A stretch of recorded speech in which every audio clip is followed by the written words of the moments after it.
Olá, muito boa noite. Começa agora o Consultor AgroMais. É hora de conferir o fechamento dos mercados agrícolas e financeiros nesta segunda-feira, início de semana, uma semana de muita expectativa. Tem reunião do Copom, que começa amanhã, termina quarta-feira, expectativa de aumento de juros. Tem reunião do Conselho de Segurança da ONU para discutir a questão do conflito entre Rússia e Ucrânia. E também começou nessa segunda-feira o novo ano lunar chinês, o ano do tigre. E o mercado para lá na China, praticamente toda semana, o chinês só volta a fazer negócio na segunda-feira que vem, a semana inteira de feriadão, e início do novo ano chinês, o ano lunar, novo ano lunar. Portanto, esse é o cenário do mercado para esta semana, que está começando nesta segunda-feira. E a gente começa o programa de hoje conferindo inicialmente o fechamento dos mercados financeiros. Vamos lá, o dólar fechou com forte queda hoje, despencou 1,6%, fechou perto de R$ 5,31, em números redondos, uma queda forte.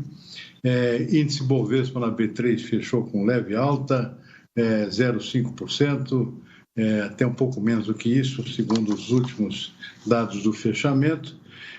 Mercado com forte injeção de dólares aqui no mercado brasileiro, entrando muito dólar aqui, isso ajudou a derrubar a moeda americana, fluxo grande de moeda estrangeira na B3, pessoal buscando aqui preços bastante atrativos aqui na Bolsa Brasileira, entra muito dólar aqui e acaba derrubando a própria cotação da moeda americana. E o resultado foi esse tombo no dólar nesta segunda-feira, 1,6%.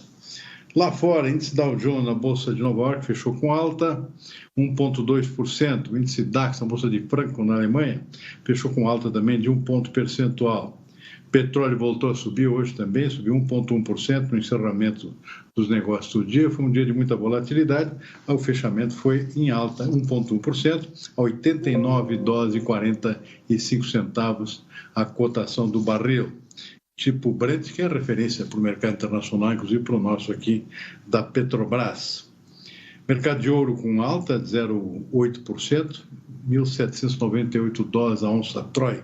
O dólar índice lá fora fechou em queda, menos 0,7%, indicador que mede o valor da moeda americana em comparação com outras moedas fortes. Vamos para o nosso mercado das commodities agrícolas nesta segunda-feira, começando pela Bolsa de Chicago. Destaque novamente para a soja, assim como foi na semana passada, a soja fechou em alta. Hoje não foi diferente, uma alta forte, 1,4%, são mais de 20 pontos em relação à sexta-feira. Como é hoje o último dia do mês, vale destacar também que a soja no mês, saldo líquido de aumento de 11,3% no contrato de março, uma alta forte, portanto, refletindo preocupações que continuaram nessa segunda-feira com o tamanho da safra sul-americana. Perdas na América do Sul, sabe que são grandes, mercado na expectativa dos balanços até agora, sobre as perdas ocasionadas por falta de chuvas, particularmente do Mato Grosso do Sul para baixo aqui no Brasil, até o Rio Grande do Sul, e abrangendo também os países vizinhos, Argentina, Paraguai, Uruguai também, todos com perdas muito significativas na produção de soja. Milho também não é muito diferente, mas sobretudo na soja, perdas que ainda seguem se acumulando. O mercado reagiu novamente de forma positiva em termos de preços hoje, em função dessa situação das perdas na América do Sul e as condições climáticas que ainda não se tornaram regulares. As chuvas voltaram, mas de forma ainda irregular, no Rio Grande do Sul particularmente, na Argentina também, e há preocupações com perdas adicionais. Houve notícia de venda para a China também, que isso ajudou no comportamento positivo de Chicago. Uma boa demanda, portanto, também ajudando a puxar os preços para cima. Milho teve um comportamento misto hoje, o contrato que a gente toma como referência fechou em queda aqui de 1,4%, fraca demanda de produto americano, mas na contramão aqui o clima na América do Sul continuou preocupando também o mercado de milho, que acabou dando uma certa segurada aqui, caso contrário, a perda teria sido maior. O milho também acompanhou o trigo hoje, o trigo despencou hoje 3,1%, um dia de forte realização de lucros, aparentemente, entre outros fatores, um alívio das tensões lá na região do Mar Negro, entre Rússia e Ucrânia. Não necessariamente isso é um alívio, mas foi uma sensação de alívio nessa segunda-feira que ajudou também nesse comportamento. Voltando um pouquinho atrás aqui, é bom lembrar que a soja no mês fechou com alta, como eu disse, de 11,3%. O milho também ainda fechou em termos líquidos com uma alta forte de 5,5%. Já o trigo não, o trigo com uma queda acumulada no mês de 2,7%. Arroz fechou com leve alta de 0,5% em Chicago nesta segunda-feira. Vamos para a Bolsa de Nova York. Nova York, vamos trocar os quadrinhos, as bolinhas. Algodão foi o destaque do dia hoje, uma alta forte de 3,1%. O algodão acumulou uma alta de 13,3% no mês de janeiro. Uma valorização bastante expressiva, grande movimento de compras na Bolsa, por fundos, especuladores também. Petróleo com essa alta vem ajudando também esse comportamento do algodão. Enfim, algodão muito valorizado, uma alta bastante expressiva. 3,1% hoje, 13,3% no acumulado do mês. Café deu uma recuada hoje, que é o 0,3%, mas no mês o Arábica ainda acumula uma valorização de 4%. O comportamento hoje, na verdade, foi misto na Bolsa. Os fatores gráficos e técnicos que explicaram esse comportamento de queda no dia de hoje. O Robusto também caiu hoje, 0,8%. Açúcar em Nova York, açúcar bruto, reagiu no final, conseguiu fechar no azul, no verde, que a gente usa aqui, 0,1%, mas no mês manteve aqui uma retração aqui de 3,5%. Caiu, na verdade, no mês o saldo líquido. O que mais? Vamos para o suco de laranja. Suco de laranja com queda forte hoje, 2,6%. Cacau subiu hoje em Nova York, 1,4%. Boi gordo na B3 teve um recuo forte, 1,4%. Mas no mercado físico, a gente vai ver daqui a pouco, até que manteve um certo comportamento estável. E, para finalizar, o dólar aqui com queda, conforme a gente já citou no início, 1,6%. Nós temos um convidado especial para a entrevista ao vivo nesta segunda-feira. Não sei se já está disponível. Paulo Molinari, economista da consultoria Safras e Mercado. Paulo, muito boa noite. Muito obrigado por nos atender mais uma vez aqui no nosso consultor AgroMais. É sempre uma satisfação ouvi-lo e saber o que você tem a dizer para nós aqui sobre o mercado que deu uma explodida, especialmente no caso da soja. Paulo, a grande pergunta é, qual é o tamanho das perdas aqui na América do Sul? Safras de mercado já tem algum levantamento atualizado? Como é o sentimento que você tem nesse momento com relação ao que está acontecendo no mercado, especialmente no caso da soja? Muito boa noite, Paulo. Boa noite, senhor. Boa noite a todos. Bem, a caso da soja é o sintoma do quadro crítico aqui no Brasil, né? Uma quebra histórica no Rio Grande do Sul, uma quebra histórica no Paraná.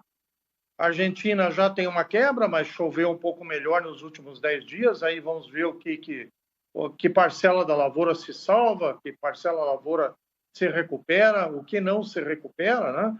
Mas aqui no Rio Grande do Sul e no Paraná, a situação já é extremamente crítica, né? E já nos define uma quebra irreversível. Nós acreditamos que o número virá abaixo de 130 milhões de toneladas, inevitavelmente, né? Mas nós só divulgaremos nosso novo número no dia 11 de fevereiro. Então, até lá, nós vamos aí aperfeiçoar os levantamentos, vamos avaliar o que realmente tem de perda ou não, e o mercado internacional vai precificando, né, essa quebra irreversível da América do Sul, essa demanda mais concentrada em cima de soja e farelo americano. Vamos lembrar que no dia 9, agora próximo, nós temos aí um novo relatório do USDA, relatório de oferta e demanda, e deve atualizar para baixo os números do Brasil e da Argentina. Então, o mercado está se antecipando ao relatório do dia 9 como fator altista para essa atualização do relatório de oferta e demanda do USDA. Basicamente, o mercado está se concentrando em cima da quebra da América do Sul. Bom, aqui no Brasil, você está falando já em número abaixo de 130 milhões de toneladas. Pelo que eu me lembro, a expectativa inicial andava lá por 145, estamos falando de uns 15 milhões de toneladas a menos aqui. E na Argentina parece que a coisa também é de perda bastante expressiva, se fala em 8, 9 milhões de toneladas. O que você tem de números por lá, Paulo? E no Paraguai também? Bom, Paraguai, o número inicial era 10,5. O pessoal do Paraguai está reduzindo o número para 5,5. Né? Como tem lá um replantio de 30% da área, é possível que esse número vá a 6,5, 7 milhões de toneladas no final, que é uma quebra expressiva para o Paraguai. Para a Argentina, o nosso escritório lá da Argentina está trabalhando com o número de 42 milhões, o número inicial que era 50 milhões, então já tem uma quebra aí definida, ou pelo menos desenhada. O SDA está ainda com 46,5 e essa é a expectativa aí que o SDA corte esse número da Argentina agora nessa semana, na próxima semana, no dia 9. Tá? Então, as quebras são gerais aqui na América do Sul. Bom, somando esses números que você citou aí, estamos falando de algo perto dos 30 milhões de toneladas, já que não é pouca coisa. Paulo, diante desse cenário, vai se precisar de uma safra americana muito maior esse ano, sob pena de nós fecharmos aqui um ano com estoques extremamente baixos, né? Isso significa preços sustentados, pelo menos até se definir safra americana. Você concorda com esse argumento? Acho que é por aí? Eu acho que o argumento é exatamente esse, né? Até setembro nós vamos ter aí um mercado internacional muito movimentado em cima do que o Brasil tem para vender, do que os Estados Unidos têm para vender, correria atrás de soja, farelo e óleo. No segundo semestre, é muito provável que o quadro brasileiro de soja seja muito apertado, e aí nós teríamos aí uma derivação para aquela repetição de 2020, né, que tivemos que importar soja, tivemos que importar óleo de soja para atender a demanda interna. Por isso que é muito importante quanto que o Brasil vai exportar nesse primeiro semestre, e o nosso número vai caminhando aí para 80, 82 milhões de toneladas como máxima possível de exportação para o Brasil nesse ano. E aí vamos olhar a safra americana, como que ela vai ser plantada, em que quantidade, o nosso mercado de clima até o mês de agosto, né, que todo ano gera volatilidade e especulação. Este ano tem um viés aí plantado para a safra americana, que é de uma redução de área de 3 milhões de acres do milho e aumento de área no trigo de primavera e na soja, e os preços da soja subindo são convidativos a mais plantio de soja, né? Então, depois de setembro, outubro, dependendo do tamanho da safra americana, é onde Chicago poderia se acomodar um pouco com o quadro da entrada da safra norte-americana. Então, temos aí um ano longo pela frente, e o Brasil já impõe o seu limite de exportação, que seria aí 80, 82 milhões de toneladas, para uma safra abaixo de 130. Ô Paulo, considerando esse cenário, que tipo de recomendação se daria a um produtor brasileiro nesse momento? Está indeciso aí se vende ou não vende? O preço já subiu hoje, já vi preços acima de 190, no caso do Rio Grande do Sul. Como é que você está vendo aqui o comportamento do produtor? O que você diria para ele nesse momento? Bem, a região sul do Brasil é até um pouco difícil a gente falar, né? Porque a quebra foi muito intensa. O produtor vai ter que procurar o melhor momento do ano, né? Talvez seja o segundo semestre, no caso da região sul, né? Para venda. Mas os preços que estão hoje já são preços muito bons, né? Tirando essa condição de quebra de safra. E para a região centro-norte do Brasil, os preços estão aí R$ 20, R$ 25 acima do que se imaginava para esse ano, né? Se não fosse essa valorização cambial, talvez nós tivéssemos até preços mais altos. Os preços já são bons para quem não vendeu nada, para realizar alguma coisa, né? E aí fazer aquela comercialização cadenciada daqui até o final do ano, repartindo aí os lotes por mês, porque um ano de preços altos não podem ser desperdiçados, né? E vale a pena o cadenciamento da comercialização nesse ano. O que precisa ter muita atenção é de que o mercado vai procurar alternativas, né? vai procurar importar soja, importar óleo de palma da Malásia, importar óleo de soja da Argentina, para tentar realmente resolver os seus problemas internos de abastecimento. Paulo, mudando agora para milho, já se tem uma ideia mais ou menos das perdas da primeira safra brasileira e da América do Sul como um todo também, no caso do milho? Parece que na Argentina também teve perdas bastante significativas, além do Rio Grande do Sul e o próprio Paraná, né? A Argentina ainda está um pouco indecisa, né? Porque o milho, tem um pouco de milho que é aquele milho de primeira, o milho mais novo, esse quebrou bastante, mas ele tem uma parcela pequena de produção, né? O milho mais tardio, que é aquele milho de abril e maio, ele está entrando na fase crítica agora, polinização e pendoamento. E esse milho pegou chuvas nos últimos 10 dias e ainda tem uma chance de produção. Então, o mercado está trabalhando hoje com 48 milhões de toneladas de produção para a Argentina contra 54 de uma estimativa inicial. A Argentina vai exportar menos no ano, possivelmente lá no final de outubro, novembro, o governo argentino vai restringir exportações novamente por excesso de vendas. Então, quem precisa aproveitar compras na Argentina vai ter que aproveitar de março a setembro, né? Aqui no Brasil, nós estamos com um número de safra de verão para o Centro-Sul de 21,5 milhões de toneladas contra 25,5 do número inicial. Vamos reformular o número também agora no dia 11. A situação do Rio Grande do Sul nas colheitas realmente é muito ruim. A situação do Paraná perdeu um pouquinho mais na parte sudoeste aqui do estado. E Santa Catarina também na região central, centro-oeste.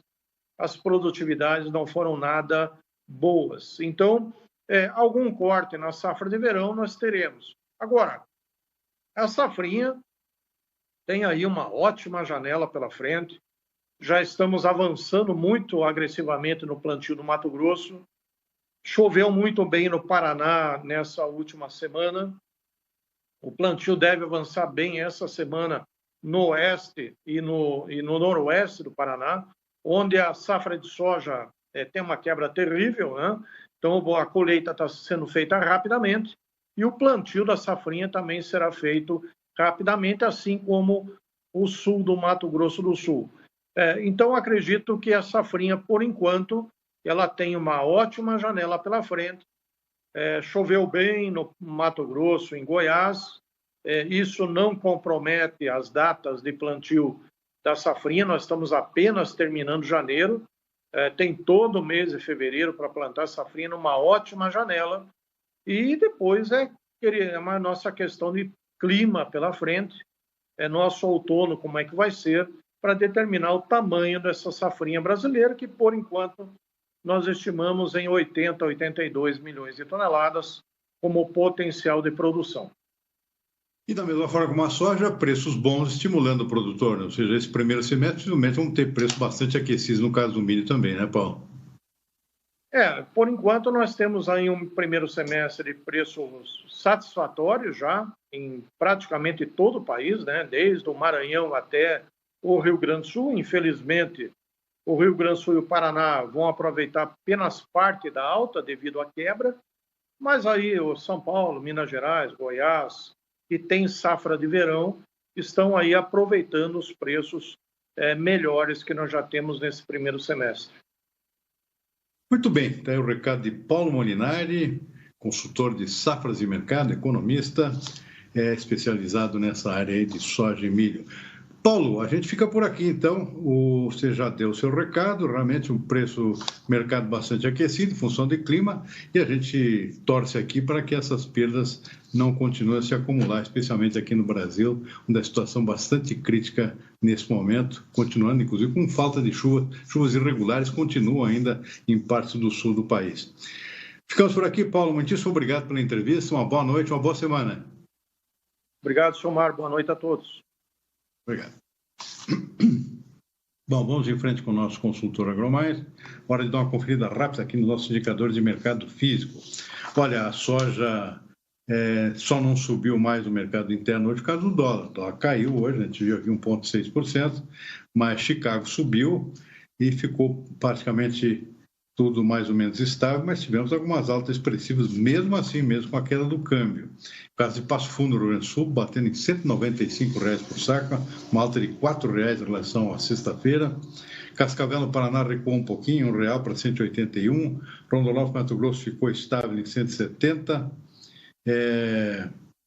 Rio Verde, em Goiás, subiu R$1 para 172. Dourados, Mato Grosso do Sul, subiu R$2 para 172 também. Algodão, que subiu muito na Bolsa, também subiu no mercado físico. Aqui, o preço posto em São Paulo, CIF, aqui, posto aqui do algodão em pluma, é R$ 7,10 pela libra-peso, uma alta de 1,4% no dia. Hein? Boi gordo na B3, boi gordo no mercado físico. Subiu hoje também aqui em São Paulo, pelo menos na capital, alta de R$1 para 339 arroba. Outras praças aqui, sem alterações, mas mantendo bastante firmeza os preços do boi no mercado físico aqui no Brasil. Bom, hoje o Boletim Focus do Banco Central mostrou novamente perspectiva de inflação mais alta, conforme os analistas ouvidos pelo Banco Central Brasileiro, no seu boletim que é divulgado sempre todas as segundas-feiras. Vamos ver qual é o resultado da enquete dessa segunda-feira. Projeções do mercado financeiro para a inflação em 2022 subiram pela terceira semana consecutiva. A média das previsões para o IPCA, Índice de Preços ao Consumidor Amplo, alcançou 5,38%. Na semana passada, ele era de 5,15%. A estimativa do crescimento econômico para este ano permaneceu praticamente estável, variando de alta de 0,29% para 0,3% em uma semana. Já a projeção para o PIB, Produto Interno Bruto, do próximo ano caiu, passando de crescimento de 1,69% para 1,55%. E com o fim do recesso parlamentar, o Congresso finalmente retoma os seus trabalhos a partir desta quarta-feira. Uma sessão solene com a presença dos presidentes da Câmara, Arthur Lira, do Senado, Rodrigo Pacheco, da República, Jair Bolsonaro, e do Supremo Tribunal Federal, Luiz Fux, marcará o início do ano legislativo. Apesar da cerimônia, ainda não há previsão de sessões nos plenários da Câmara e do Senado. Ambas as casas deverão manter o sistema remoto de funcionamento, por causa da explosão de casos da variante Ômicron do coronavírus. Em meio a todas as movimentações eleitorais que devem marcar o Congresso este ano, um dos primeiros temas a ser enfrentado neste retorno é a tentativa de controlar o aumento dos preços dos combustíveis.